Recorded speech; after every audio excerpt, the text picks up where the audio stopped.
Ciao, I'm Kate Portanova, your host, Italy Experience Guide, and lifelong lover of all things Florence.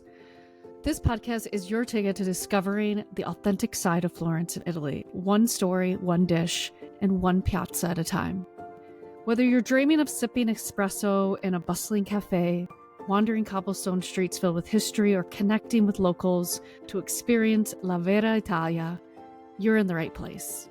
Join me as I share my journey of living, breathing, and embracing Florence's beauty, culture, and charm. Along the way, we'll explore slow travel, cultural immersion, and the simple joys of Italian life, with plenty of insider tips and heartfelt stories to inspire your next adventure. So grab your cappuccino, before noon of course, and let's dive into the magic of Florence together. Ciao everybody! It's Katie from Florence and Me, and also Truly Italy. Today's episode is a little different from the last two I have done. Instead of walking you through how to plan or where to stay, I want to take you inside one actual day in a Tuscan village. A real day, not a highlight reel, just what it feels like to wake up slowly, move through a village at your own pace, and go to bed rested. Because I think the best way to understand why slow travel works is to just feel what one slow day actually looks like, hour by hour, in the Tuscan village. Not a schedule, not a checklist, just what it actually feels like to live slowly for one day in a place like Radicondoli. So we, as you guys know, we went to Radicondoli in end of February, March this year. We decided to go there because there was something about it. We were researching it for a while, so the apartment we got was Caterina's apartment, which is cool because I'm also Caterina. Caterina is the mayor's daughter. It's a beautiful apartment, very well done. We were at the end of, actually in a piazza. We had our own garage, very nicely modern kitchen with a washer, dishwasher as well. We were the only other people living there besides her family's cousin. Their cousin lived across the hall from us. So it felt really like homey. And when I woke up in the morning, some days I heard church bells, some days I didn't. It depended on the day. I heard a lot of silence. And on a certain day, I heard the pescivendolo. So somebody selling fish literally right outside of our door in the piazza in front of the church. That's kitty corner to the door to the apartment. So that was really cool to hear that. It brought us back to just being in Italy. Like fruttivendolo, pescivendolo, they have a loudspeaker and he's like, oh, pesce oggi. Just fresh fish, like for a long time. And then all of a sudden all these older ladies would come up. I could see it out of one of our windows. It's so cool. And so we weren't woken up by that. We actually woke up on our own. We didn't have an alarm. We had no agenda. On this particular day, I'm going to tell you, we just woke up in the time that we needed and our body said, let's get up. Like, that's all we did. We didn't have any other urgency to be anywhere at any certain time. The first thing you notice is what's missing. So there's no alarm that we had, no notification, and no reason for us to rush to one place or another place. So this particular morning, we woke up at 9 a.m. Now, that is really late for me and Stefano. I usually get up every day. A normal work day at 4 a.m. So when I woke up at 9, I felt the whole day was gone. But instead, we took our time. We made coffee, had some breakfast in our apartment. And then we actually decided to go to the bar as well around, I think, 10:30, 11, to actually get another cappuccino because why not? On vacation. So to get to the bar, the cafe, it's literally 2 seconds away. So we walked down the cobblestones. It was a beautiful day. And it was strange. Like in February, some of the days were at 60 degrees, which was really nice. We'd see these old ladies that would always walk together and they'd sit at a bench at the end of the piazza where we live. So we'd see the same people as we went through this week. Obviously we got a cappuccino and a cornetto, a brioche, whatever they had. And then we just started talking to the owners and we started to get to know them. And we just sat in there. We stood there for a little bit. I don't think we sat that morning.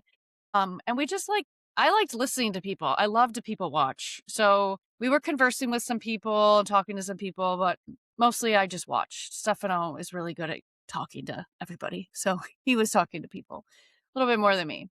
So we weren't rushing at all this morning. Like we had the simple breakfast, even though we had a breakfast at 9, we had another breakfast at 10:30. But yeah, we walked back slowly to around by our apartment. We decided to walk the other streets that maybe we missed something the day before, because the town, again, like I said, is not big, but there's different corners and different viewpoints that like you can't see each time because you're just mesmerized. But by this day, like Julia and Bruna and Manuela and Francesco, like they all knew us and they loved that we kept coming to the bar and talking to them. They just love talking to people. But that's the whole point of staying in one place is like you get to know the people, you get to know the rhythm of the city, of the town, and therein you make friendships, which is so important. The main thing we did this day is I got all these maps from the tourist office for hiking because there's a lot of hiking paths around the town. So like you don't have to drive, you just walk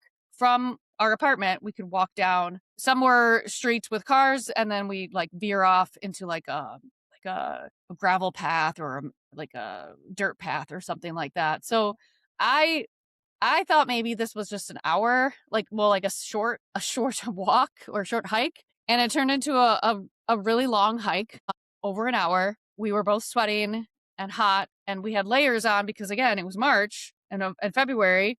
So what we expected was something simple. Well, at least what I expected was a simple hike. Instead, what actually happened is like we walked all the way around the town and we saw different viewpoints of the town, which was like so beautiful because Radicondoli is on a hill. So all these paths went down in the valley. So you can look up and just see this town. And like, it's just amazing, like how people built these towns back then. After that hike, we came back really hungry. Stefano made a big pasta lunch, and I was happy about that because there was no way I was going to take a shower and then go to a restaurant. So we enjoyed that.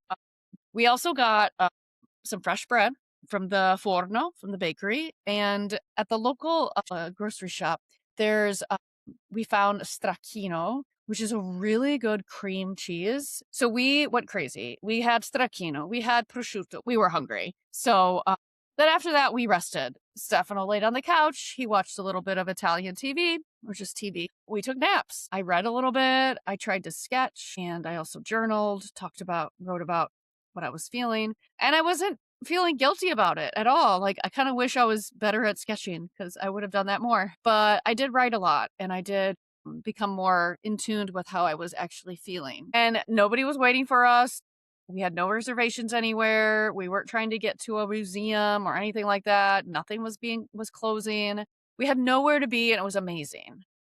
That feeling is rarer than it sounds. Just to be completely content with doing nothing and resting. So after our nap, our resting time, we decided to take a walk as the sun was beginning to set. And we knew where the sun was setting because previous nights we would go to the far end of the town and watch it and just watch the colors change in the sky.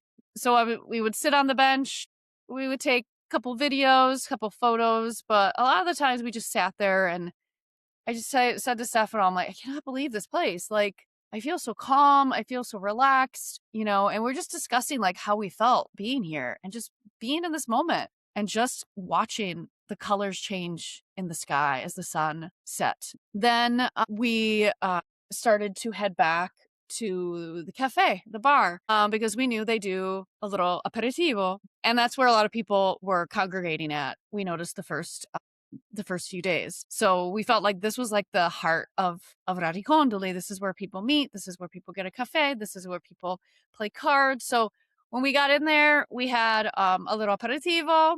We had aperitivo around 5:30.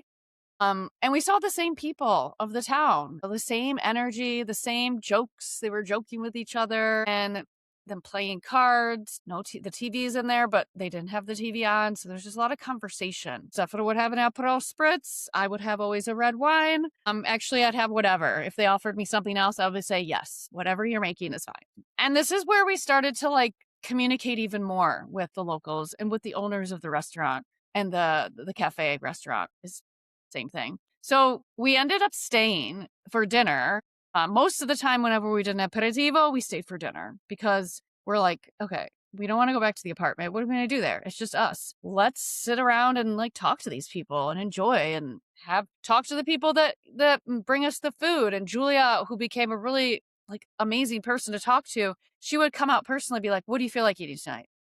I'm like, well, what do you have? I don't want you to make something special for me, but sometimes she'd be like, oh my God, you have to try this. I'm making this tonight. Okay.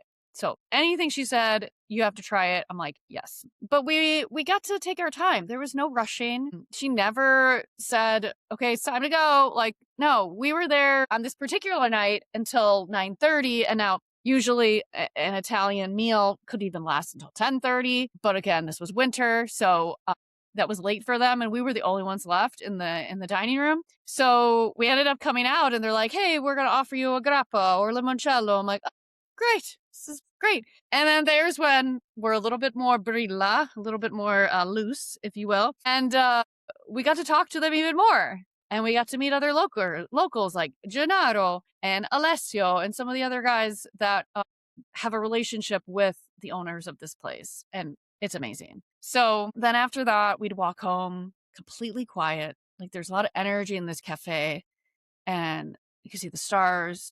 It's the cool air because it's winter. And then we would just get into bed and we feel like so good. Even though it was late for us to stay up, but we did wake up at 9. So we were up normal hours.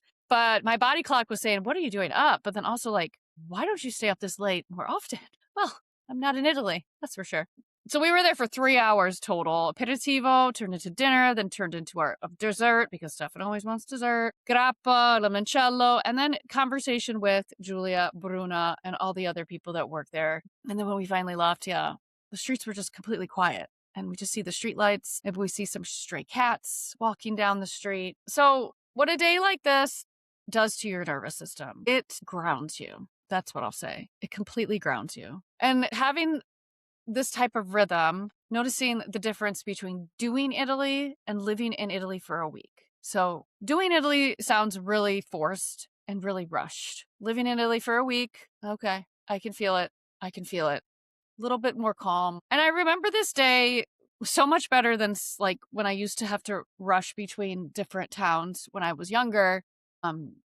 It's just I remember the conversations. I remember Julia coming up to us and giving us like a bowl of chips and aperitivo, just saying enjoy. Because in Italy, aperitivo, they usually give you food for free because they don't want you to be drunk. So like those little gestures of like kindness and like inclusivity, like I just felt seen, and I felt like I belonged, and Stefano the same. So how one slow day compounds. So when you first come into a town like Radicondoli, you tour and like walk around the whole town and see all these things that you've never seen before. See different viewpoints, different places to take a picture, or just to look into the hills. You see people, like different people. And then you also notice like everybody's looking at you going, you're the stranger. Who are you?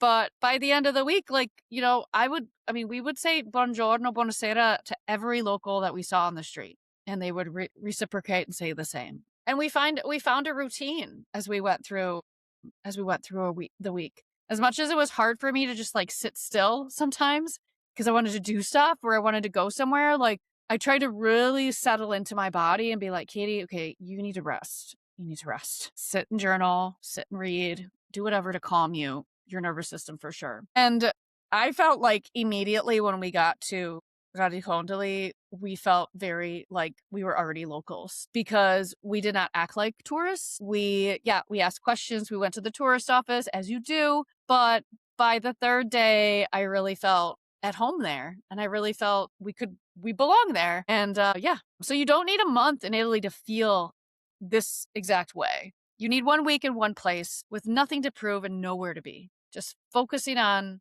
being there, being present, connecting, conversing as much or as little as Italian that you have, doing your best to really just connect. So the key ingredient of a slow day, as I've gone over before, so if this is your first time listening to this or about my slow days, one base with everyday life around you. So you can really immerse yourself in what's happening in that town on that day. Permission to do one main thing or absolutely nothing. Like maybe that is your rest day. You do not have to do something every day, but being able to know where you could go in order to have those connection points with locals, with food, with anybody.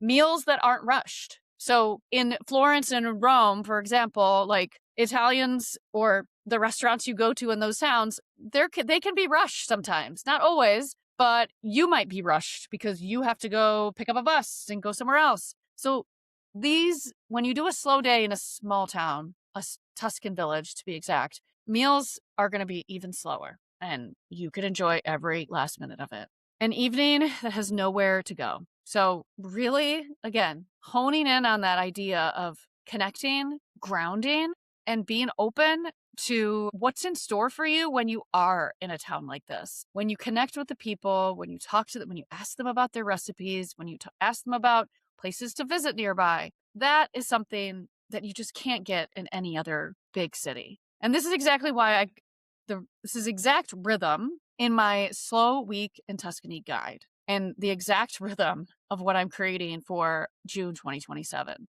If you want a complete 7-day framework built around this exact rhythm, my slow week in Tuscany guide is the place to start, and the link will be in the show notes for you. If your current Italy to itinerary looks nothing like this and you want help reshaping it, maybe something a little bit more calmer, book a 60-minute slow Italy trip planning session with me and I can help you out. No problem. And if you really want to live a week exactly like the one I just described with me and Stefano in Radicondoli, June 2027, the interest list is in the show notes.